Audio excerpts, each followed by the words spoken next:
تازه‌ترین تحولات تاجیکستان و جهان را در برنامه اخباری آزادی پیشنهادی شما میکنیم. سلام بینندگان عزیز، امروز 30 اکتبر است. ما شما را به صحبت اطراف این موضوع ها دعوت میکنیم. بر اثر زنازنی طرفداران فلسطین و حامیان حفظ حقوق در فرودگاه مخچقلعه داغستان 20 تن مجروح و 60 کس بازداشت شده است. دیپلمات‌های سابقه‌دار تاجیک به همایش‌ها در قالب 35 جمع 1 بهای بلند می‌دهند.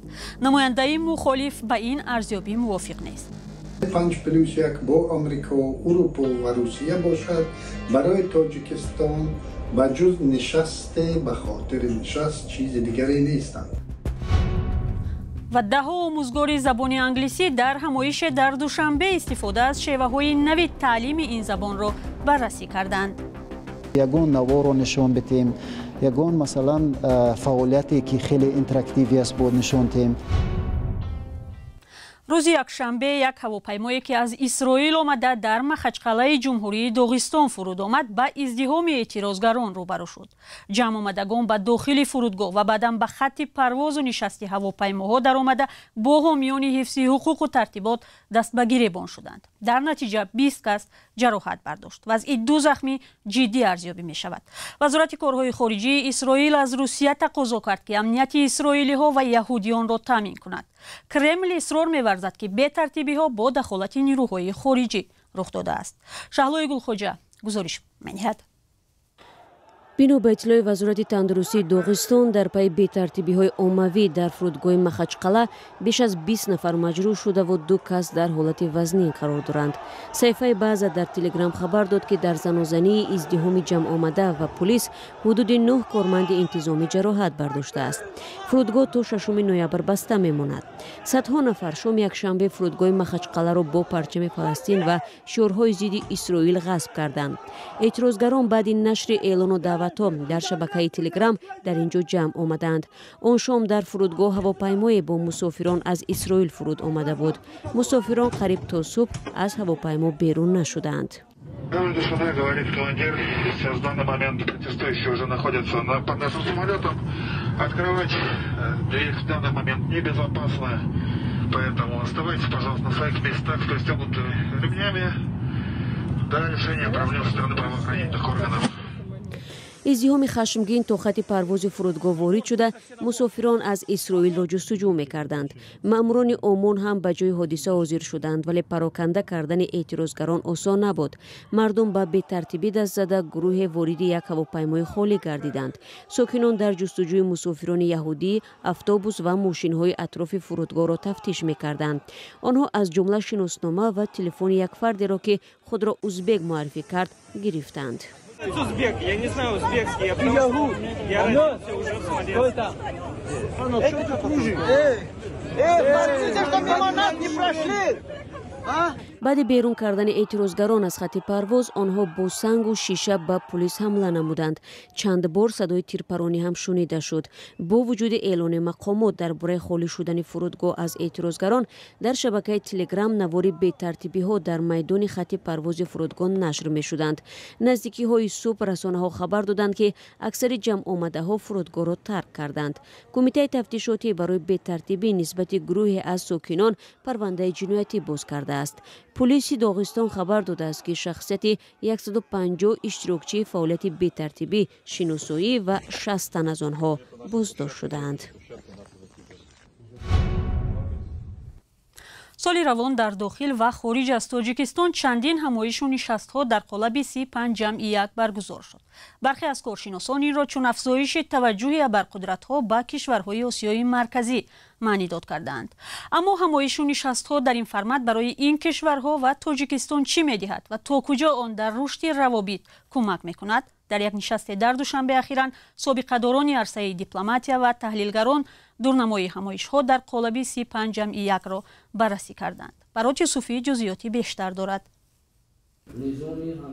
قالب دیپلماتی S5 جمع 1 دولت‌های آسیای مرکزی را در محور سیاست‌های جهانی قرار داد و آن هم در حالی که رابطه‌های در گذشته فراگیر روسیه با این کشورها با پایین‌ترین سطح افتادند. глеб Kovalenko муовини мудири иҷроияи филиали донишгоҳи Ломоносови Москав дар душанбе зимни суханронӣ дар ҳамоиши дастовардҳо ва дурнамои формати S5-1 барои Осиёи марказӣ гуфт, бархурди Русия сатҳист. На мой взгляд, Россия до сих пор недостаточно относится. Ба андешаи ман Русия ба кишварҳои Осиёи марказӣ ба таври бо эътимод муносибат намекунад. аз нуқтаи назари молиявӣ, иқтисодӣ, чаҳорчӯби фарҳангӣ чӣ хеле ки хоҳед онро метавонед номбар кунед ва ин мушкили бузург аст. ба қавли Kovalenko, Русия зери таҳримҳо аз бозорҳои сармояи ғарб бурида шудааст ва наметавонад ҳамзамон ба тарҳҳо дар Осиёи марказӣ низ ба таври кофӣ сармоягузорӣ кунад. ин дар ҳолест ки сармоягузорӣ ба ин кишварҳо маҳдуд шудааст ва қарзҳои берунаи бархе аз онҳо хеле зиёд аст. дар ин ҳол давлатҳои Осиёи марказӣ дар қолаби S5-1 бо 10 кишвару созмонҳои байналмилалӣ нишасту гуфтугӯ доранд.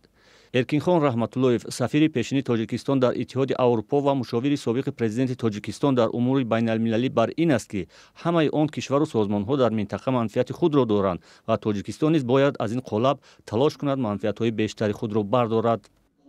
در این راستا همکاری‌های بسیار پرثمری اتحاد اروپا و آسیای مرکزی را هنگام سر زدن بیماری همهگیر کووید 19 مخصوص باید قید کرد. با واکنش سریع و سریع وقتی اتحاد به آسیای مرکزی برای مبارزه با این آفت معاصر کمک کلان مقیاس و اختصاصی رسانیده شد. خاصتا تاجیکستان جهت حل و فصل مسائل مربوط با این بیماری مبلغ بزرگترین در منطقه 48 میلیون یورو را دریافت کرد که برای خرید تجهیزات طبی و ضروریات اولیه صرف شد. در این همایش به این سوال پاسخ داده نشد که قالب S5-1 تا کجا بر رشد روابط دوجانبه کمک میکند و آیا این آرزوی طرفهای زیر عدد 1 است که میخواهند منطقه را سرجم و یکسان بینند و تا کجا خطهای جدایی در قالب بر روابط کشورها اثرگذار است. در حالی که شرکتداران همایش از فرمت 5-1 با صورت عموم ستایش کردند، یک نماینده مخالفین در خارج کشور به کامیابی آن چندان خوشبین نیست. یگانه نتیجه چشم‌رس و احساس شونده از مناسبت‌ها بین جمهوری خلقی چین و تاجیکستان است و آن هم بیشتر جنبه دوجانبه دارد. فرمت‌های باقی مانده 5+1 با آمریکا، اروپا و روسیه باشد برای تاجیکستان و جز نشست به خاطر نشست چیز دیگری نیستند. اکرم کریمی، سفیر تاجیکستان در شاهیگری عربستان سعودی که مجازاً در همایش شرکت کرد، گفت سال جاری روند نوی همگیری میان کشورهای آسیای مرکزی و کشورهای عربی خلیج فارس نیز راه اندازی شد. وی امیدوار است که عربستان سعودی که 20مین اقتصاد جهان است میتواند به جلب سرمایه عرب و اقتصاد تاجیکستان مساعدت کند. شما اخباری آزادی را تماشا دارید و حالا یک سری کوتاه خواهیم کرد به غیلان دهه تاجیک نشین در جنوب ازبکستان که تا 5 سال پیش وارد شدن به آن منع بود. مردمانش میگویند در گذشته بارها تحت تعقیب و فشار قرار گرفته فرهنگ و مدنیتشان تقریبا رو به نیستی آورده بود. همکارم فرزان محمدی دوره‌های گوناگون از جمله وحشتبار حیات ساکنان غیلان را در یک فیلم مستند گردآوری کرده است. حالا پاره از این فیلم را همراه می‌بینیم.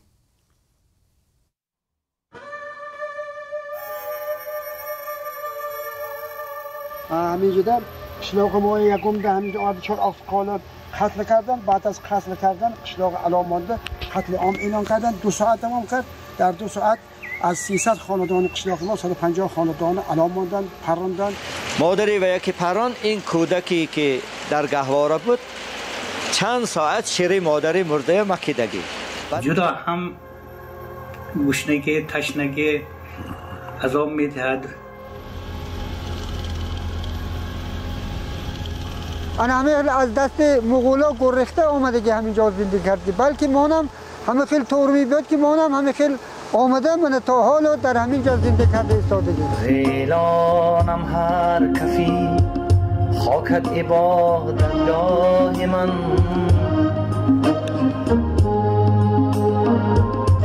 معبد بهتر ز تو نبود زیارتگاه من.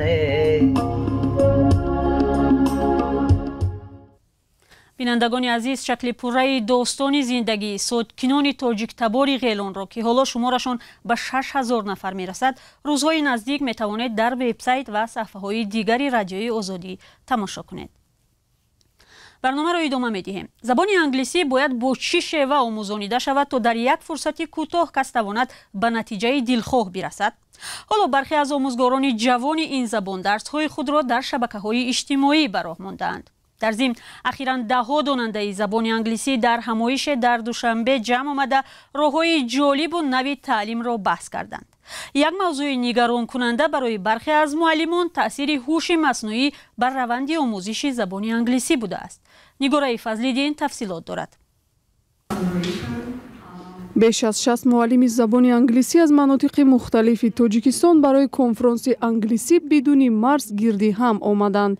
ин севумин давраи ин гуна рӯйдод аст ки тавассути сафорати Амрико дар Тоҷикистон ташкил шудааст. ин конфронс бо ҳадафи муаррифии фановариҳои ҷадид ва ҳуши маснуӣ дар фароянди таълим бо забони англисӣ ва омӯзиши ин забон баргузор мешавад. мақсади аввалин дараҷаи сафорати Амрико ин дастгирии забони англисӣ дар Тоҷикистон аст. ин вазифаи тарафайни мову вазорати маориф аст ки дар авлавият қарор дорад, чун мо бовар дорем ки маориф калиди рушду пешравии иқтисод аст.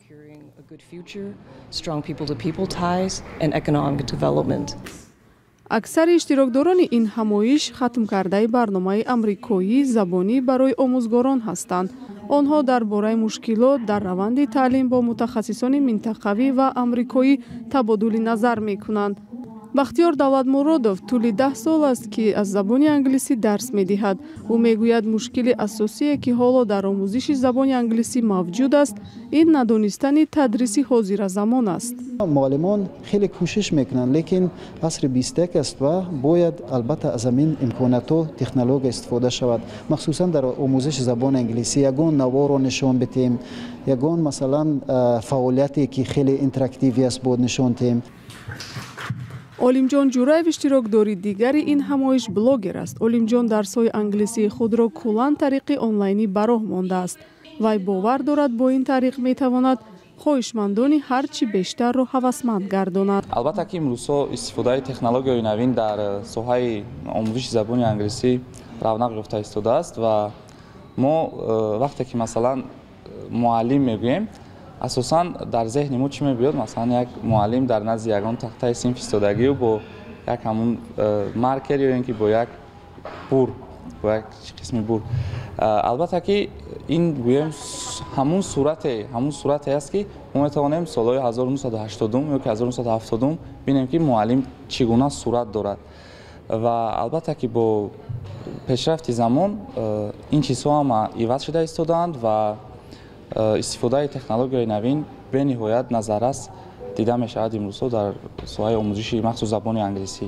аксари муаллимони ҷавони англисӣ мисли олимҷон ва бахтиёр нигаронанд ки рушди босуръати ҳуши маснуӣ метавонад ба касби онҳо таъсир расонад. аз сӯи дигар онҳо умед доранд ки бо истифода аз имконоти зеҳнисунӣ онҳо метавонанд сифати дарсгӯии худро боло баранд. ва миравем бо як хабар. дар ошхонаи мервеи душанбе гази моеъ таркида 2 нафар осеб дидааст. раёсати корҳои дохилии душанбе гуфт ҳодиса баъд аз нисфирӯзии 3 октябр рух дод. дар бораи аҳволи захмиён ҷузъиёт дода нашудааст. дар хабари расмӣ омадааст яке аз осебдидаҳо корманди ошхона ва дигари мизоҷ буд.